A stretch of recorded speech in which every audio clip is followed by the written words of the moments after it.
আমাদের অনন্য স্টোরি সকল প্রকার পার্ট গল্প দেখতে আমাদের চ্যানেলটি সাবস্ক্রাইব করে পাশে থাকা বেল আইকনটিতে ক্লিক করে অল নোটিফিকেশন অন করে দিন। কি করছো? হাতটা ছাড়ুন, আমি দেখব। জাহিন ভীত গলায় বলল। দেখবে মানে কি? কি দেখবে? আপনাকে দেখব। তো দেখো, বারণ করেছে কি? কিন্তু তার জন্য শার্টের বোতাম খুলতে চাইছো কেন? আপনার পিঠে কি হয়েছে সেটা দেখার জন্য শার্টের বোতাম তো খুলতেই হবে। জাহিন ভরকালো। তার পিঠ যদি একবার অয়ন্তী দেখে তাহলে এই মেয়ে নিশ্চিত পাগল হয়ে যাবে। আটকাতে হবে অয়ন্তীকে, না হলে এই মেয়ে কান্না করতে করতে চোখের 12টা বাজিয়ে দিবে। জাহিন মেকি হেসে বলল, আমার পিঠে আবার কি হবে? আমার পিঠে কিছু হয়নি তো। অয়ন্তী জেদ ধরে বলল, তাও আমি দেখব। দেখি হাত সরান। শার্ট খুললে আমার ঠান্ডা লাগবে অয়ন্তী। লাগুক ঠান্ডা। আর এমনিতে আপনি কয়েকদিন ধরে বেশিরভাগ খালি গায়েই থাকেন। অয়ন্তী, আমার কথাটা শুনো। অয়ন্তী জাহিনের দিকে কটমট করে তাকিয়ে বলল, হাতটা ছাড়ুন। শেষমেশ অয়ন্তীর জেদের কাছে জাহিন হার মানল। অবশেষে অয়ন্তী জাহিনের শার্ট খুলে জাহিনের পিঠ দেখতে অয়ন্তী আটকে উঠে জাহিনের পিঠের দিকে তর্জনী তাক করে বিস্ময় নিয়ে বলে, এটা কি করে হলো? জাহিনের পিঠের অনেকটা জায়গা জুড়ে রক্ত জমাট বেঁধে আছে। দেখতে এতটা ভয়ানক লাগছে, তাহলে এর ব্যথা কত গুণ হতে পারে অয়ন্তী কল্পনা করতে চাইছে না। অয়ন্তী কাঁপা কাঁপা হাতে জায়গাটা স্পর্শ করতে যাবে, সাথে সাথে জাহিন অয়ন্তীর দিকে ফিরে। অয়ন্তীর চোখ টলমল করছে পানিতে। চোখের পলক ফেললেই কপাল বেয়ে অশ্রুর ধারা গড়িয়ে পড়বে। অয়ন্তী নিস্তেজ হয়ে যাওয়া গলায় বলল, এর জন্য বুঝি এমন ভাবে আর্তনাদ করে উঠেছিলেন? জাহিন গায়ে শার্টটা জড়াতে জড়াতে বলে, আমি ঠিক। জাহিনকে কথা বলার সুযোগ না দিয়ে অয়ন্তী ধরা গলায় বলতে শুরু করলো, ঠিক আছে, কথাটা আপনি বলবেন না প্লিজ। তাহলে যারা এই মুহূর্তে সুস্থ আছে তাদেরকে অপমান করা হবে। অয়ন্তীর কথা শুনে জাহিন দিল শব্দ করে হেসে। অয়ন্তী জাহিনকে এভাবে হাসতে দেখে রাগে দুঃখে জাহিনের বুকে কিল মেরে বলল, এত বড় একটা ব্যথা পেয়েছেন আর আপনি বেহায়ের মতো হাসছেন। তো হাসবো না? তোমার কথাটা খুব মজা ছিল। অয়ন্তী এবার অশ্রুসিক্ত নয়নে জাহিনের দিকে তাকিয়ে বলল, খুব ব্যথা করছে তাই না? জাহিন তর্জনী আর বৃদ্ধাঙ্গুল দিয়ে ইশারা করে বলল, একটু। কি করে এত বড় ব্যথা পেয়েছেন? জাহিন অয়ন্তীর সরু নাকটা টেনে বলল, কিছু কথা অজানা থাকা ভালো বউ। অয়ন্তী কিয়ৎক্ষণ চুপ থেকে বলে, দাঁড়ান, ওয়াইনমেন্টটা নিয়ে আসি, জায়গাটাতে লাগিয়ে দিলে তাড়াতাড়ি ব্যথাটা কমে যাবে। অয়ন্তী বেড থেকে নামতে নিলে জাহিন তৎক্ষণাৎ অয়ন্তীর হাতটা ধরে হ্যাঁচকা টানে এনে নিজের বুকে ফেলে অয়ন্তীকে নিয়ে শুয়ে পড়ে আর বলে, অয়েনমেন্ট লাগবে না, এমনি ঠিক হয়ে যাবে। অয়ন্তী মুখ তুলে জাহিনের দিকে তাকিয়ে বলে, এমনি এমনি কি করে ঠিক হয়ে যাবে যদি ওষুধ না দেওয়া হয়? জাহিন অয়ন্তীর মাথাটা নিজের বুকের সাথে চেপে ধরে ধীরে বলল, ঘুমাও অয়ন্তী, আমার ঘুম ঘুম পাচ্ছে। অয়ন্তী আর কিচ্ছু বলল না, চুপচাপ পড়ে রইল জাহিনের বক্ষস্থলে। সময় গড়িয়ে যায়। জাহিন গহীন ঘুমে আচ্ছন্ন হয়ে আছে। অয়ন্তী আস্তে আস্তে জাহিনের বুক থেকে সরে এসে নিজের বালিশে কাত হয়ে শুয়ে জাহিনের ঘুমন্ত মুখশ্রীর দিকে তাকিয়ে রইল। এই মানুষটা তো ধৈর্য নিয়ে কি করে থাকে? জাহিন কি ধৈর্য নিয়ে পিএইচডি করছে নাকি? অয়ন্তী হাত বাড়িয়ে জাহিনের কপালে পড়ে থাকা চুলগুলো সরিয়ে দিয়ে নিজের হাতটা জাহিনের পড়ে থাকা হাতের মুঠোতে রেখে তপ্ত নিঃশ্বাস ছেড়ে চোখের পাতা বন্ধ করে ঘুমানোর চেষ্টা করে। যারার মাথা ধরেছে পড়ার চিন্তা, নুহাসের চিন্তায়। এই দু চিন্তা একাকার হয়ে মস্তিষ্কে জট বেঁধে গেছে। দেয়াল ঘড়ির দিকে তাকিয়ে দেখে 11:30টার উপরে বাজে। একটা কড়া লিকার দিয়ে চা খেতে হবে তাকে, তাহলে যদি মাথাটা পাতলা হয়। যেই ভাবনা সেই কাজ। যারা পড়ার টেবিলে ছেড়ে উঠে দাঁড়ায়। দরজা খুলে বের হতেই পা জোড়া থমকে যায়। নুহাস কেমন গা ছাড়া ভাব নিয়ে হেলে দুলে ছাদের দিকে যাচ্ছে এই ঠান্ডার মাঝে। যারা কিছুক্ষণ থম মেরে দাঁড়িয়ে রইল, চোখ মুখ দেখে মনে হচ্ছে কোনো এক গুরুতর সিদ্ধান্ত নিচ্ছে। যারা দীর্ঘ এক নিঃশ্বাস ছাড়ল, চারপাশটা দেখে নিল কেউ আছে কিনা। যারা কিচেনের উদ্দেশ্যে না গিয়ে এগিয়ে যাচ্ছে ছাদের দিকে। নুহাসের সাথে কথা বলা দরকার তার। যারা আস্তে আস্তে করে সিঁড়ি বেয়ে ছাদের দরজা খুলে দেখে নুহাস কোমর বাঁকিয়ে রেলিংয়ের উপরে দু হাতের কনুই ভর করে পরম শান্তিতে সিগারেট টানছে। যারা আস্তে আস্তে এগিয়ে যায় নুহাসের দিকে। নুহাস এক মনে সিগারেট টানছে আর কিছু একটা ভাবছে। সিগারেট খেতে কেমন লাগে নুহাস ভাই? আকস্মিক কানের কাছে মেয়েলি কণ্ঠ শুনে নুহাশ চমকে পাশে তাকাতে যারাকে দেখে স্তব্ধ, কিংকর্তব্য বিমূঢ় হয়ে পড়ে। এই মেয়ে এত রাতে এখানে কি করছে?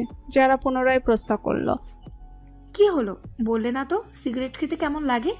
নুহাশ চটজলদি হাত থেকে অর্ধ খাওয়া সিগারেটটা ফেলে তা পা দিয়ে পিষে ভয়ার্থ গলায় পড়ল, যারা তুমি এখানে? কেন, আমি এখানে আসতে পারি না? আসতে পারো, তা বলে এত রাতে? ডর ভয় নেই নাকি মনে তোমার? যারা মৃদু হেসে বলল, আপাতত ডর ভয় লাগছে না, কারণ তুমি আছো তো আমার পাশে। নুহাশ ম্লান কণ্ঠে বলল, এত বিশ্বাস? নুহাশ শুকনো ঢোক গিলে বলল, এত বিশ্বাস করো না আমাকে যারা, পরে পথটাতে হবে। যারা কিছু বলতে নিবে সাথে সাথে নুহাশ যারার হাত ধরে ছাদের চিলে কোঠার ঘরটার আড়ালে নিয়ে আসে। যারা হতবাক হয়ে বলল, কি হয়েছে? নুহাশ যারার ঠোঁটের উপরে হাত রেখে ফিসফিস করে বলল, কথা বলো না, নিচে গার্ড আছে। তখনই ওরা যে জায়গাটাতে দাঁড়িয়েছিল সেখানে এসে লাইটের আলো পড়ল। নুহাশের দৃষ্টি এদিকে থাকলেও যারার নজর নুহাশের মুখের দিকে। লাইটের আলো সরে যেতেই নুহাশ স্বস্তির নিঃশ্বাস ছেড়ে যারার দিকে তাকাতেই নুহাশের বুকটা ধক করে উঠে যারাকে নিজের এতটা কাছে দেখে। নুহাশ ফাঁকা ঢোক গিলে তৎক্ষণাৎ যারার মুখ থেকে নিজের পুরুষালী হাতটা দ্রুত সরিয়ে নিয়ে যারার কাছ থেকে দূরে সরে যায়। যারা এখনো স্থির চোখে নুহাশের দিকে তাকিয়ে আছে। নুহাশ গলা খাকারি দিয়ে বলল, চলো।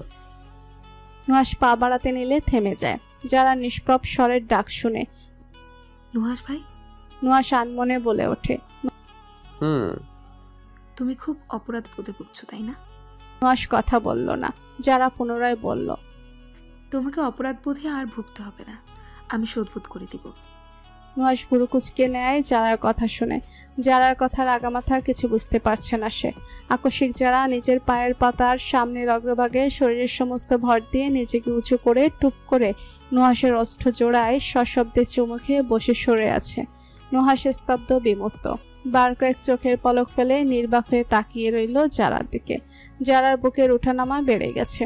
নিচ থেকে চুমু খেয়েছে তো ঠিক, কিন্তু এখন মন চাইছে একলাপে ছাদ থেকে নেমে যেতে। আর চোখে একবার হতবাক হয়ে থাকা নুহাশের দিকে তাকিয়ে মেয়ে যাওয়া গলায় বলল, আমি চাই।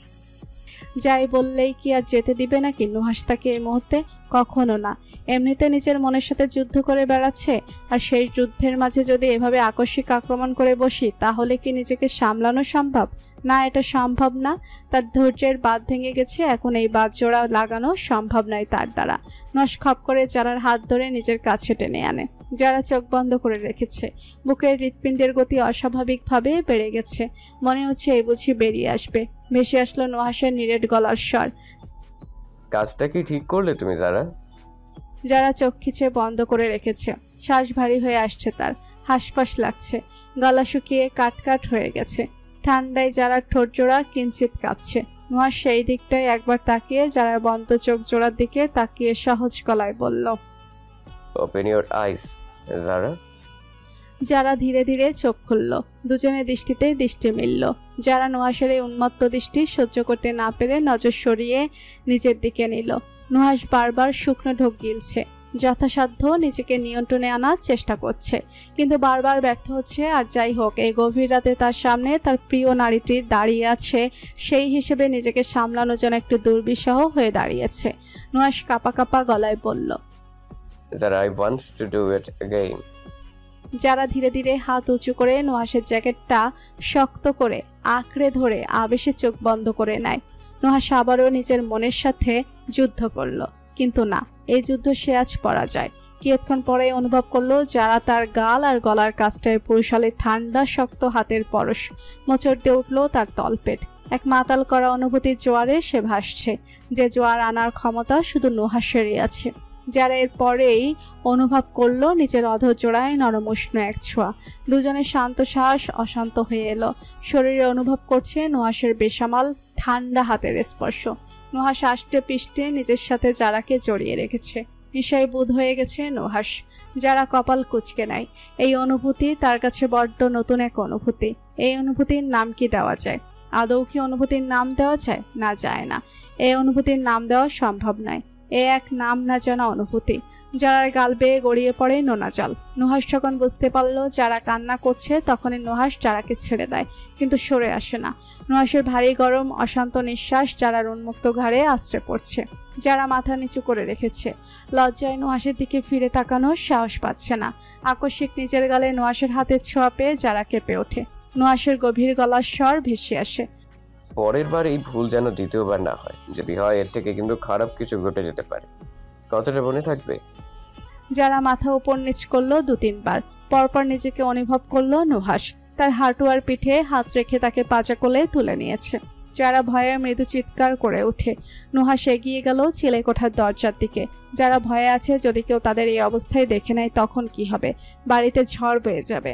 যারা চোখ বন্ধ করে মনে মনে আল্লাহর কাছে একটাই দোয়া করছে, এই যাত্রায় আজ শুধু বাঁচিয়ে দিক। এরপর থেকে আর কোনোদিন সে নিজ থেকে এমন অঘটন ঘটাবে না জীবনেও। সহি সালামতে নুহাস যারা রুমে ঢুকে যারাকে বেডে শুয়ে দিয়ে নিজে 1 সেকেন্ডও দেরি না করে রুম থেকে বেরিয়ে যায়। যারা দরজার শব্দ শুনে চোখ মেলে তাকায়। বুকের বাপাসটা শক্ত করে চেপে ধরেছে। কোন দুঃখে যে সে নুহাসের পেছন পেছন ছাদে যেতে গেল। গাড়িতে যা হয়েছিল এটা পুনরাবৃত্তি ঘটাতে গেলি কেন? যদি না করতে তাহলে এমনটা হতো না। যারা এবার নিজেকে নিজেই হাজারটা গালি দিচ্ছে। একটা নতুন শিশির ভেজার সকাল। সূর্যি মামা পূব আকাশে উকি দিয়েছে। তার সোনালি আভা ছড়িয়ে পড়েছে সর্বত্র। কুয়াশা কেটে গেছে। শিশির কণা জমে আছে গাছের সবুজ পাতায়। তারই পানি টুপটাপ করে নিচে পড়ছে এক এক করে। সবুজ নরম দোর্বা ঘাসের উপরে জমে আছে শিশির কণা, যা মানুষের পায়ের সাথে পা লেগে ঝরে পড়ছে। তেমনি মনে হচ্ছে জাহিনের চোখে মুখে কেউ পানি ঝরে ফেলছে। জাহিন কপালে ভাঁজ ফেলে বিরক্তিকর চোখে তাকালো। চোখের সামনে দৃশ্যমান রূপে ভেসে উঠল এক রমণীর প্রতিচ্ছবি। যে রমণী নিজের ভেজা চুলগুলো দুহাত দিয়ে আলতো করে ঝাড়ছে আর পানি এসে জাহানের চোখে মুখে পড়ছে। জাহান পুনরায় আবার চোখ বন্ধ করে আবার খুলল। আর মোড়া ভেঙে উঠতে নিলে পিঠে ব্যথা অনুভব করলো, কিন্তু দাঁত কামড়ে সেই ব্যথাটা সহ্য করে ধীরে ধীরে বেড থেকে নেমে অয়ন্তীর দিকে এগিয়ে আসলো। অয়ন্তী চোখ বন্ধ করে গুনগুন করে গান গাইছে আর চুল মুছতে মুছতে ব্যস্ত আছে। হঠাৎ করেই শাড়ি ভেদ করে কারো তপ্ত হাতের ছোঁয়া ঠান্ডা পেটের উপরে পেতে অয়ন্তী চমকে উঠে চোখ মেলে তাকায়। আয়নার দিকে তাকাতেই দেখে জাইন ঘুম ঘুম চোখে আয়নার দিকে তাকিয়ে আছে। জাইন মুস্কি হেসে অয়ন্তীর ভেজা কাঁধের উপর নিজের চিবুক ঠেকিয়ে অয়ন্তীকে জড়িয়ে ধরে।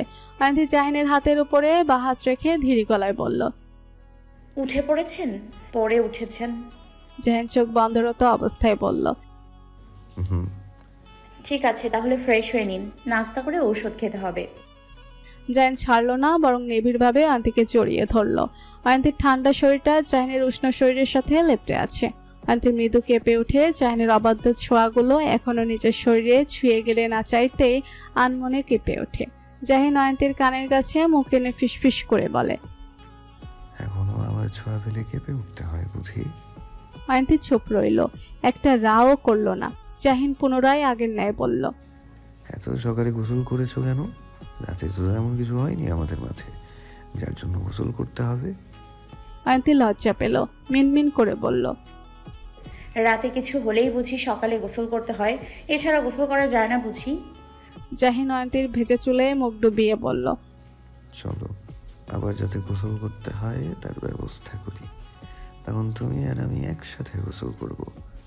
অয়ন্তীর চোখ বড় বড় করে জাহিনের দিকে তাকিয়ে কোনই দিয়ে জাহিনের পেটে গুঁতো মেরে বলে, খালি উল্টা পাল্টা কথা, জানতো ফ্রেশ হন গিয়ে। কথাটা বলে অয়ন্তী জাহিনের কাছ থেকে নিজেকে ছাড়িয়ে নিয়ে জাহিনের কাপড়গুলা জাহিনের হাতে ধরিয়ে দিয়ে বলে, এবার যান। জাহিন মন খারাপের ভান ধরে বলল, আমার প্রস্তাবটা গ্রহণ করলে না তো? এই প্রস্তাব এখন গ্রহণযোগ্য নয়। জাহিন দুষ্টু হেসে বলল, তাহলে রাতের বেলা গ্রহণযোগ্য বুঝি? অয়ন্তী জাহিনের দিকে চোখ গরম করে তাকালো। জাহিন বুঝলো হাওয়া গরম হয়ে গেছে। অয়ন্তী শাসিয়ে বলল, এত বড় একটা ব্যথা পেয়েছেন, তারপরেও আপনার কোনো হেলদোল নেই। মানে আপনি কি আদৌ মানুষ নাকি অন্য কিছু? জাহিন হেসে হেসে বলল, অন্য কিছু হলে এতক্ষণে তোমার ঘাড় মোটকে দিতাম। অয়ন্তী জাস্ট ভেবে পাচ্ছে না জাহিন কি করে হেসে হেসে কথা বলছে। এত বড় একটা ব্যথা পেয়েছে, চোখে মুখে কোনো রকমের যন্ত্রণার ছাপ নেই, একেবারে স্বাভাবিক। জাহিনের জায়গাতে অন্য কেউ থাকলে হয়তো আহাজারিতে ফেটে পড়তো। অয়ন্তী কিছু বলতে নিবে, সাথে সাথে জাহিন হাত উঁচু করে বলল, ঠিক আছে যাচ্ছি, ভাষণ দিতে হবে না, এমনিতে নিজের ভাষণ শুনেই কান ঝালাপালা হয়ে গেছে। জাহিন ওয়াশরুমে চলে যায়। অয়ন্তী তপ্ত নিঃশ্বাস ফেলে বিছানা গুছিয়ে নিচে আসলো। জোহরা বেগম ছেলের বউকে দেখেই হাতে কফির মগ ধরিয়ে বলল, জাহিনের কফিটা দিয়ে আসো। অয়ন্তী নম্র গলায় বলল। মা, আপনি করতে গেলেন কেন শুধু শুধু কষ্ট করে? জোহরা বেগম মুস্কি হেসে বলল, সবসময় তুমিই করো, আজ না হয় আমিই করলাম, যাও দিয়ে আসো। অয়ন্তী রুমে পা রাখতেই দেখে জাহিন খালি গায়ে বসে হাত বাঁকিয়ে পিঠে অয়েন্টমেন্ট লাগাচ্ছে। এতক্ষণে জাহিনের চোখে মুখে যন্ত্রণার ছাপ দেখতে পেল অয়ন্তী। বাড়ির কেউকে বলতেও পারছেন এই ঘটনাটি জাহিনের জন্য। অয়ন্তী জাহিনের সামনে এসে কফির মগটা এগিয়ে দিয়ে অয়েন্টমেন্টটা নিচে নিয়ে বলল, আমি লাগিয়ে দিচ্ছি। জাহিনও চুপচাপ মেনে নিল। অয়ন্তী আলতো হাতে অয়েন্টমেন্টটা লাগিয়ে পরিষ্কার লম্বা একটা কাপড় দিয়ে জায়গাটা বেঁধে দিল, যাতে করে শার্টের গায়ে না লেগে যায় প্রলেপটা। অয়ন্তী শার্ট পরাতে জাহিনকে সাহায্য করে চলে যেতে নিবে, তৎক্ষণাৎ জাহিন অয়ন্তীর হাত চেপে ধরে হ্যাঁচকা টান দিয়ে নিজের কোলে এনে বসায়। অয়ন্তী চমকে জাহিনের গলা জড়িয়ে ধরে থতমতো খেয়ে বলল, আপনি হুটহাট এমন ব্যবহার করেন কেন বলুন তো? ভয় পাই তো নাকি? জাহিন অয়ন্তীর কপালে চুলগুলো সরিয়ে দিয়ে বলল, ওই দিন রাতে কি বলতে চেয়েছিলে পরে তো বললে না। অয়ন্তী ভুরু কুচকে বলে, আমি আবার কখন কি বলতে চেয়েছিলাম? আরে ওই যে ওই দিন রাতে তুমি কি একটা কথা বলতে চেয়েছিলে, তারপর আমার ফোন আসাতে চলে যেতে হয়েছিল। অয়ন্তীর মস্তিষ্ক নাড়া দিয়ে উঠল। সে তো লাবিবের কথা বলতে চেয়েছিল, এখন কি বলবে? জাহিনকে লাবিবের কথা নাকি রাতে বলবে? এখন তো জাহিন খাওয়া দাওয়া করে বের হবে, তার চেয়ে ভালো রাতেই বলবে। অয়ন্তীকে এমন নিশ্চুপ হয়ে বসে থাকতে দেখে জাহিন চিন্তিত গলায় বলল, কি হলো, কথা বলছো না কেন? কি বলতে চেয়েছিলে তুমি? অয়ন্তী নিজের ভাবনা থেকে বেরিয়ে এসে ভেঙে ভেঙে বলল, কিছু না, আমায় ছাড়ুন, আমার কাজ আছে। অয়ন্তী এক প্রকার পালিয়ে চলে গেল। জাহিন বোকার মতো অয়ন্তী যাওয়ার পানে তাকিয়ে রইল। এই মেয়ে কিছুতে একটা লুকাচ্ছে তার কাছ থেকে, কিন্তু সেটা কি? জাহিন স্টাডি রুমের সামনে এসে দাঁড়িয়েছে। পর্দা ফাঁক করে দেখে নিল বাবা কোথায় আছেন। দেখলো বাবা তার ফোমের চেয়ারে আধশোয়া হয়ে মুখের সামনে পেপার ধরে পেপার পড়ছেন। জাহিন দরজায় করাঘাত করলো। আজমল শেখ দরজার শব্দ শুনে মুখ থেকে পেপার সরিয়ে দরজার পানে তাকালো। বড় ছেলেকে এমন সময় এখানে দেখে একটু অবাক হন। জাহিন বলল, আসবো বাবা? আজমল শেখ সোজা হয়ে বসে পেপার ভাঁজ করতে করতে বলেন, আসো। জাহিন বাবার সামনে সোফাটায় গিয়ে বসতে আজমল শেখ বললেন, হঠাৎ এখানে কোনো দরকার নাকি? মানে টাকা পয়সা লাগবে? জাহিন ঠোঁটের কোণে হাসি রেখে বলল, বাবার কাছে কি সন্তান শুধু টাকার জন্যই আসে? অন্য কিছুর জন্য আসতে পারে না বুঝি? আজমল শেখ ফ্লোরের দিকে একবার তাকিয়ে ছেলের দিকে পুনরায় নজর ফেলে নরম কণ্ঠে বলেন, তা আসতে পারো। আপনার শরীর স্বাস্থ্য ঠিক আছে? ওষুধগুলো ঠিক মতো খাচ্ছেন? আজমল শেখ আস্তে করে বলেন, বাবা, আমি জানি আপনি আমার প্রতি বিরক্ত। তার কারণটা যে আমার রাজনীতি করা নিয়ে, সেটাও আমি খুব ভালোভাবেই জানি। আর এটা আমি বুঝতে পারি আপনি প্রত্যেকটা মুহূর্তে আমাকে নিয়ে চিন্তিত থাকেন, এটা ভেবে না জানি আমার সন্তানের কি হয়ে যায়। কিন্তু আমি হাজারবার চেষ্টা করেছি নিজেকে রাজনীতি থেকে সরিয়ে আনার জন্য, কিন্তু পারিনি। একবার আপনাদের না জানিয়ে আমি দল করা ছেড়ে দিয়েছিলাম, কিন্তু তখন দম বন্ধ হয়ে এসেছিল। আমার মনে হচ্ছিল যেন আমার জীবন থেকে কিছু একটা হারিয়ে গেছে। তারপর যখন আবার ফিরে গেলাম দলে, তখন স্বস্তি ফিরে পাই। আমি আবার হারানো কোনো এক অদৃশ্য জিনিস ফিরে পাই। আমি জানি ভাইয়া মারা যাওয়ার পর থেকে আপনার রাজনীতির প্রতি একটা ঘৃণা চলে এসেছে, কিন্তু এই রাজনীতি ভাইয়ার স্বপ্ন ছিল। চেয়েছিল সব সময় জনসাধারণ মানুষের পাশে থাকবে, কিন্তু ভাগ্য সেটাতে সহায় হলো না। ভাইয়ার স্বপ্নটা পূরণ করার জন্য আমি রাজনীতিতে থাকার অঙ্গীকার করি। তাই রাজনীতি করা আমি ছাড়তে পারবো না। এই রাজনীতির মাঝেই আমি আমার ভাইয়াকে খুঁজে পাই, যার জন্য আমি চাইলেও এর ভেতর থেকে বের হতে পারি না। আজমল শেখ ছেলের প্রত্যেকটা কথা মনোযোগ দিলে শুনল। চোখের কোণে পানি জমে গেছে, সেটা ছেলের অগোচরে মুছে নেয়। জাহিন ফ্লোরের দিকে তাকিয়ে তপ্ত নিঃশ্বাস ছেড়ে বাবার দিকে তাকিয়ে মুস্কি হেসে বলল, বাবা মায়ের দোয়া নাকি আল্লাহ তাআলার কাছে খুব তাড়াতাড়ি পৌঁছে যায় আর কবুলও হয়। আপনি শুধু আমার জন্য একটু দোয়া করিলেন বাবা, যেন পৃথিবীর মায়া ত্যাগ করে এত তাড়াতাড়ি চলে যেতে না হয় আমাকে। আজমল শেখ ছেলের কথা শুনে আঁতকে উঠে ধমকেশ্বরে চিৎকার করে ওঠেন। জাহিন! জাহিন নিঃশব্দে হেসে বলল, আরে আমি তো এটা কথার কথা বললাম। বেশি লায়ক হয়ে গেছো না তুমি? মুখে যা আসছে কখন থেকে তাই বলে যাচ্ছ, মুখে লাগাম টানো। আজমল শেখের চিৎকার চেঁচামেচির আওয়াজ শুনে বাড়ির সবাই এসে স্টাডি রুমের সামনে জড়ো হয়। জোহরা বেগম ভেতরে ঢুকে ভয়ে ভয়ে বললেন, কি হয়েছে? আজমল শেখ বসে থেকে উঠে দাঁড়িয়ে অন্যদিকে মুখ করে বলেন, তোমার ছেলেকে প্রশ্ন করো। জোহরা বেগম বিচলিত গলায় ছেলেকে বলেন, কি বলছিস তুই যে তোর বাবা এতটা উত্তেজিত হয়ে পড়লো? জাহিন মায়ের কানে কানে বলল, বেশি কিছু না, অল্প একটু ইমোশনাল ব্ল্যাকমেইলের ডোজ দিলাম তোমার 35 বছরের সংসার জীবনের ভালোবাসার প্রতি পরমেশ্বরকে। জোহরা বেগম ছেলের বাহুতে থাপ্পড় মেরে বললেন, কি বলেছিস তুই? তোমার প্রতি পরমেশ্বরের কাছ থেকে জেনে নিও। জাহিন চলে যাওয়ার জন্য উদ্যত হতে নিবে, তখনই আজমল শেখের ব্যতিব্যস্ত গলায় চেঁচিয়ে বললেন, তোরা তোমার ওই অভদ্র ছেলেকে বলে দাও পরের বার যেন আমার কাছে এসে সব আলতু ফালতু কথা না বলে। যদি এসে বলে তখন কিন্তু আমি ওকে চেলাকাট দিয়ে পিটাবো। ছোটবেলায় যেই মাইটটা ও খায়নি সেটাও বাবা হওয়ার বয়সে এসে খাবে বলে দিলাম। বলেই হনহনিয়ে ঘর থেকে বেরিয়ে যান।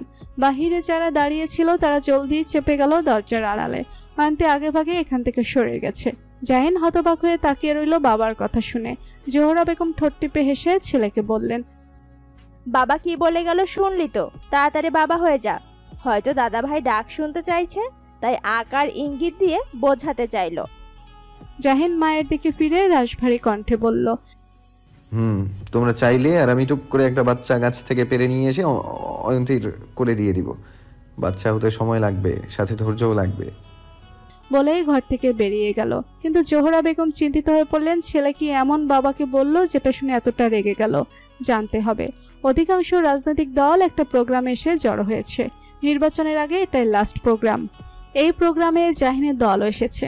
বলতে গেলে মেয়র পদে প্রাপ্তি যারা আছেন তারা সকলেই আছেন। এই প্রোগ্রামে অন্যান্য রাজনৈতিক দল যারা আছেন তারা সকলে বলছে এইবার জাহিন যাবে মেয়র পদে। এই কথাটা বেশিরভাগ মানুষ সমর্থন করলেও কিছু কিছু মানুষ কথাটা ঠিক হজম করতে পারছে না। প্রোগ্রাম শেষ হতে হতে প্রায় সন্ধ্যা হয়ে গেছে। একে একে সব দলেই বের হতে শুরু করেছে হল থেকে। হঠাৎ করে জাহিনের পা দুটো থমকে যায় কারো কথা কর্ণগোচর হলে। যে নিজের ঘর সামলাতে পারে না সে নাকি আবার সামলাবে রাষ্ট্র। জাহিন স্পষ্ট বুঝতে পারছে এই কথাটা তাকে ইঙ্গিত করে বলা হয়েছে, কিন্তু ও ঘর সামলাতে পারে না মানে কি বলতে কি চাইছে। জাহিন পেছন ফিরে তাকিয়ে দেখে ত্রিনব তার দিকে তাকিয়ে বাঁকা হাসছে। ত্রিনবের এই হাসি দেখে জাহিনের গা জ্বলে যাচ্ছে যেন। জাহিন ত্রিনবের দিকে দুকদম এগিয়ে এসে দাঁতে দাঁত চেপে বলল, কি বললে তুমি? ত্রিনব উপহাস করে বলল, আপনি কি কালা যে কানে কম শোনেন? জাহিন ঘাড় ঘুরিয়ে তপ্ত নিঃশ্বাস ছেড়ে ত্রিনবের দিকে তাকিয়ে বলল, ওই দিন চরটা খাওয়ার পর তোমার শিক্ষা হলো না দেখা যায়। ত্রিনব জাহিনের দিকে এগিয়ে এসে উদ্যত ভঙ্গিতে বলল, আমি ছোটবেলা থেকেই শিক্ষা নিতে পছন্দ করি না। বরাবরের মতোই আমি অশিক্ষিত থাকতে পছন্দ করি। ছোট ছোটর মতো থাকো। আমি কিভাবে থাকবো সেটা আপনার কাছ থেকে পরামর্শ নিতে চাই না। আপনি বরং নিজের মূল্যবান পরামর্শগুলো আপনার 2 টাকার পকেটে ভরে রাখেন। মুখ সামলে কথা বলো ত্রিনব। আপনি আপনার স্ত্রীকে সামলান আগে। জাহিন ভুরু কুঁচকে বলল, আমার স্ত্রীকে সামলাবো মানে? এখানে আমার স্ত্রীর প্রসঙ্গ আসছে কোথা থেকে? আপনার স্ত্রী যে অন্য বেড়ার গলায় মাঝে মাঝে ঝুলে পড়ে সেটা কি আপনি জানেন? জাহিন হতভম্ব হয়ে বলল, মানে? নুহাশ বিচলিত গলায় জাহিনকে বলল, ভাই চলো, এখান থেকে এসব আজে বাজে কথা শোনার কোনো দরকার নেই। তুই চুপ কর, আমি জানতে চাই ও কি বলতে চাইছে। জাহিন ত্রিনবের দিকে ফিরে শান্ত গলায় কথাটা বলল, গলায় মিশে রয়েছে হিংস্রতা। পুরো কথাটা শেষ করো। ত্রিনব অশালীন ভঙ্গিতে বলল, দেখলাম আপনার স্ত্রীকে দেখলাম ওই দিন শপিং মলে এক পুরুষের সাথে চিপকে লেগে রয়েছে। দেখে মনে হচ্ছে প্রেমিক প্রেমিকা। আহ কি ভালোবাসা! বউকে সামলান, না হলে তো আপনার মুখ পুড়িয়ে দিবে। জাহিন ত্রিনবের কলার ধরতে গিয়েও থেমে যায়। আশেপাশের সকলে তাদের দিকে উৎসুক নয়নে তাকিয়ে আছে। জাহিন ত্রিনবের ঘাড়ে হাত রেখে শক্ত করে ঘাড় চেপে ধরে চিবিয়ে চিবিয়ে বলল, আমার স্ত্রীর নামে যদি আর একটা উল্টোপাল্টা কথা বলেছ ত্রিনব, তাহলে আমার মুখ পুড়ে যাওয়ার আগে তোমার মুখ পুড়িয়ে দেব। ত্রিনব বাঁকা হেসে বলল, নিজের স্ত্রীকে গিয়ে প্রশ্ন করুন, তাহলে বুঝে যাবেন আমি সত্যি বলেছি নাকি মিথ্যা। জাহিন ত্রিনবের ঘাড় থেকে নিজের হাতটা সরিয়ে নেয়। ত্রিনব এতটা কনফিডেন্স নিয়ে কি করে কথাগুলো বলছে? জাহিনের মাথা কাজ করছে না, মাথার ভেতরে দাউ দাউ করে আগুন জ্বলছে। অয়ন্তী আর যাই হোক এমন কাজ করতে পারে না, নিশ্চয়ই দেখার কোনো ভুল আছে যেটা ত্রিনব আরও রংচং মাখিয়ে সেটা তার কাছে প্রেজেন্ট করছে। জাহিন এক মুহূর্তে দাঁড়ালো না, ছুটে চলল গাড়ির দিকে। সবটা জানতে হবে তাকে। শুধু ত্রিনবের কথা বিশ্বাস করে অয়ন্তীকে অবিশ্বাস করলে চলবে না, অয়ন্তীর কথাও শুনতে হবে। নুহাস জাহিনকে আটকে অনুনয় কণ্ঠে বলল, এতটা হাইপার হয়ে ভাবির উপরে কোনো আঘাত করো না। আর যাই হোক, ভাবি এমন নোংরা একটা কাজ করতে পারে না। জাহিন শান্ত গলায় বলল, তোর কি মনে হয় আমি সেই সকল স্বামী যারা বাইরের মানুষের কথা শুনে যাচাই বাছাই না করেই নিজের স্ত্রীর গায়ে হাত তুলবো বা তাকে কটু কথা বলবো? আমি এমন স্বামী নই নুহাস, যে নিজের প্রিয় মানুষটাকে কষ্ট দিব, তাও আবার নিজের শত্রুর কথা শুনে। আমি অয়ন্তীর মুখ থেকে শুনতে চাই কোনটা সত্য আর কোনটা মিথ্যে। কথাটা বলে জাহিন গাড়িতে উঠে বসে। গাড়ি স্টার্ট দেয়। জাহিন চাইলে ত্রিনবের গায়ে হাত তুলতে পারত, কিন্তু পরিস্থিতি যেন অন্যরকম। ত্রিনবের গায়ে হাত তোলার ফলে যদি অয়ন্তীর নামে সবার সামনে বাজে আর কুৎসিত কথা বলে ওঠে, তখন অয়ন্তীর চরিত্রে কালি লাগতে খুব একটা বেশি সময় লাগতো না। তাই জাহিন ত্রিনবকে বেশি কিছু বলল না। নুহাস দীর্ঘ নিঃশ্বাস ছাড়ল। ত্রিনব নিজের গাড়িতে বসে বৃদ্ধাঙ্গুল ঠোঁটের উপরে রেখে বাঁকা হাসছে আর মনে মনে বলল, দাম্পত্য কলহ এমন একটা জিনিস যেটা দাম্পত্য জীবনে একবার কোনোভাবে ঢুকে পড়লে হাজার চেষ্টা করলেও অত সহজে নির্মূল করা সম্ভব হয় না। জাহিন আর অয়ন্তী মুখোমুখি বসে। জাহিন বাড়িতে এসে কিছু না বলে সকলের সামনে দিয়ে অয়ন্তীর হাত ধরে নিজেদের ঘরে নিয়ে আসে। বাড়ির সকলে বোকার মতো সবটা চেয়ে দেখলো। জোহরা বেগম পিছু ডাকলেও জাহিন ফিরে তাকায়নি। বাড়ির সবাই চিন্তিত হয়ে নিচে বসে আছে। আহানকে পাঠিয়েছিল জাহিনের ঘরে, কিন্তু ভেতর থেকে দরজা লক হতে সকালে যেন আরো ভয়ে আছে। জোহরা বেগমের ভালো ঠেকছে না, মায়ের জন্য কু ডাকছে। হঠাৎ ওনার শান্তশিষ্ট ছেলেটা এমন ভয়াবহ আচরণ করছে কেন? আল্লাহর কাছে একটাই দোয়া করছে, খারাপ কিছু যেন না ঘটে। আন্টি বেডের এক কোণে, জাহিন সোফায় বসে আছে। জাহিন চোখে মুখে গম্ভীর ভাব নিয়ে স্থির চোখে আন্টির দিকে তাকিয়ে আছে। জাহিনের এমন চাউনি আন্টিকে ভেতর থেকে গুমড়ে দিচ্ছে।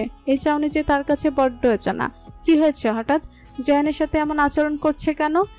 জাহিন দীর্ঘ নিঃশ্বাস ছেড়ে নিজ দিকে একবার দৃষ্টি পেলে পুনরায় আন্টির দিকে দৃষ্টি নিবদ্ধ করে শান্ত গলায় বলল, তোমার কিছু বলার থাকলে আমাকে বলে দাও আন্টি। আন্টির চিত্ত কেঁপে ওঠে জাহিনের কথা শুনে। এই স্বরে জাহিন আজ পর্যন্ত তার সাথে কথা বলেনি। আর কি কথা বলার বলছে? জাহিন কি কোনোভাবে লাবিবের কথা জেনে গেছে, যার জন্য এতটা অস্বাভাবিক হয়ে আছে? তাকে আবার ভুল বুঝে নিত জাহিন? অয়ন্তীকে এমন নিষ্ঠুপ হয়ে থাকতে দেখে জাহিনের ধৈর্যের বাঁধ ভেঙে চড়ে চোরমার হয়ে যাচ্ছে। এই 31 বছরের জীবনে জাহিন এতটা অধৈর্যশীল কোনো বিষয় হয়নি যতটা আজ হচ্ছে অয়ন্তীকে মৌন থাকতে দেখে। জাহিন চোয়াল শক্ত করে কপট রাগ দেখিয়ে বলল, এভাবে চুপ করে থাকবে না অয়ন্তী, আমার কথার উত্তর দাও। আমার ধৈর্যের বাঁধ ভেঙে দিচ্ছে তোমার এই চুপ থাকা। কি বলতে চেয়েছিলে আমাকে ওই দিন রাতের বেলা? অয়ন্তী শুকনো ঢোক গিলে নিজেকে তটস্থ করে থেমে থেমে বলল, আসলে ওই দিন শপিং মলে আমার সাথে লাবিবের দেখা হয়েছিল। জাহিন ভুরু কুচকে নাই। তাহলে সত্যি কথা বলেছে ত্রিনব। ছেলেটার নাম তাহলে লাবিব। জাহিন নিষ্প্রভ গলায় বলল, কে লাবিব? যার সাথে আমার বিয়ে হওয়ার কথা ছিল। শুধু কি দেখাই হয়েছিল নাকি আরো কিছু হয়েছিল? অয়ন্তী হতভম্ব হয়ে পড়ে জাহিনের কথা শুনে। কি হওয়ার কথা বলছে জাহিন? অয়ন্তী হতবিহ্বল হয়ে বলল, মানে? যে প্রশ্নটা করেছি তার উত্তর দাও। ওই দিন কি কি ঘটেছিল A to Z বলো। জাহিনকে এই বিষয়টা এতটা ডেসপারেট হতে থেকে অয়ন্তীর ভয় লাগছে। অয়ন্তী অধৈর্যরা জিভ দ্বারা ভিজিয়ে বলল, আসলে যারা আর নুহাস ভাই আমাকে রেখে নিচে চলে গিয়েছিল, তখন আমি ওদের কাছে যাওয়ার জন্য তাড়াহুড়ো করে নামতে গিয়ে শাড়ির সাথে পা বাজিয়ে পড়ে যেতে নিলে লাবিব আমাকে কোথা থেকে এসে ধরে, আর আমি ওনাকে দেখার সাথে সাথে ওখানে থেকে চলে আসি। একটা কথাও বলিনি। বিশ্বাস করুন, আমি জানতাম না লাবিব যে ওই দিন শপিং মলে আসবে। যদি জানতাম তাহলে কোনো দিনই যেতাম না। জাহিন রাশভারী গলায় বলল, এই কথাটা তুমি আমাকে ওই দিন বললে না কেন সাথে সাথে? আমি মনে মনে অনেক ভয়ে ছিলাম যদি আপনি এই কথাটা শুনে আমাকে ভুল বোঝেন বা অবিশ্বাস করেন। জাহিন ব্যতিব্যস্ত গলায় বলল, জানো অয়ন্তী, স্বামী স্ত্রীর মাঝে যদি বিশ্বাসের স্তরের মাটিটা নরম হয়, তাহলে বিশ্বাসের শিকড়টা তৃতীয় ব্যক্তি খুব সহজেই উপড়ে ফেলতে পারে। তুমি আমাকে এখনো বিশ্বাসী করে উঠতে পারোনি। অয়ন্তী ফ্যালফ্যাল নয়নে তাকিয়ে রইল জাহিনের পানে। জাহিনের কথায় ভাজে যে বুক ভরা এক ভয়াবহ যন্ত্রণা মিশে রয়েছে, সেটা অয়ন্তী স্পষ্ট টের পাচ্ছে। জাহিন পুনরায় দৃঢ় কণ্ঠে বলল, এই যে তুমি কথাটা বলছো, সেটা যদি তুমি আমাকে আগে বলে দিতে, বিশ্বাস করো আমি একটুও কষ্ট পেতাম না বা তোমাকে অবিশ্বাসও করতাম না। কিন্তু যতটা না কষ্ট আজকে পেয়েছি অন্য কারোর কাছ থেকে এটা শুনে। অয়ন্তী আতকে উঠে বলল, অন্য কারোর কাছ থেকে শুনেছেন মানে? কে বলেছে? লাবিব? সেটা তোমার জেনে লাভ নেই। শুধু এইটুকু বুঝতে পারলাম আমার প্রতি তোমার এতটুকুও ভরসা কিংবা বিশ্বাস নেই। যদি থাকতো নির্দ্বিধায় কথাটা বলে দিতে, কিন্তু তুমি বললে না। ইভেন আজ সকালেও তোমাকে আমি জিজ্ঞাসা করেছি, কিন্তু তুমি সবটা এড়িয়ে গেলে। বিয়ের এতগুলো মাস হয়ে গেল, অথচ তুমি আমাকে বুঝে উঠতে পারলে না এখনো অয়ন্তী। অয়ন্তী বুঝতে পারলো সে বড্ড ভুল করে ফেলেছে। তার আগেই বলে দেওয়া উচিত ছিল জাহিনকে সবটা, তাহলে আজ জাহিন এতটা মানসিকভাবে আহত হতো না। অয়ন্তী বসা থেকে উঠে জাহিনের কাছে এগিয়ে আসতে আসতে বলল, নেতামশাই আমার কথাটা শুনুন। জাহিন বসা থেকে উঠে অয়ন্তীকে হাত দিয়ে থামিয়ে অভিমানী গলায় বলল, কাছে আসবে না তুমি আমার। অয়ন্তীর চোখ ভরে উঠেছে নোনা জলে, ঠোঁট ভেঙে কান্না আসছে তার। চোখের পলক ফেলতে গাল বেয়ে গড়িয়ে পড়ল নোনা জল। এই চোখের জল যেন জাহিনকে আজ নরম করলো না অন্য সময়গুলোর মতো। অন্য সময়গুলোতে জাহিন অয়ন্তীর চোখে জল দেখলে যেভাবে ছুটে এসে চোখের জল মুছে দিত, সেটা জাহিন করলো না। সে এক জায়গাতে ঠায় দাঁড়িয়ে রইল। অয়ন্তীর হৃদয় ক্ষতবিক্ষত হলো তাতে। কষ্টগুলো দলা পাকিয়ে বুকে চেপে বসলো। নিজ হাতে আজ এই পরিস্থিতি ডেকে এনেছে। অয়ন্তী ধরা গলায় বলল,